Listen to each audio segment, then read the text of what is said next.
أنا آية الكرسي، اقرأني قبل ما تنعس، ربي يحطه معاك حافظ طول الليل ويحميك من الشر. أنا دعاء الخروج، قول بسم الله وتوكل على الله، نبعد عليك الحوادث ونحفظ طريقك. أنا دعاء السفر، قلني قبل الطريق، نحميك ونرجعك سالم لأهلك وأحبابك. أنا سورة الملك، اقرأني كل ليلة، نكون معك ونحميك من عذاب القبر. أنا الصلاة على النبي، قلني كل يوم تجيك البركة ويكبر الخير في قلبك.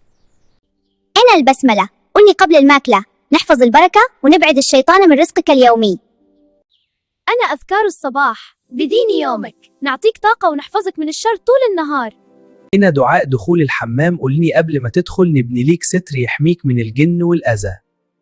أنا دعاء النوم، قلني قبل النعاس، نريح قلبك ونخليك تنعس بسلام وأمان. أنا الاستغفار، ردني بزاف، نغسل ذنوبك ونفتح لك أبواب الخير والرزق.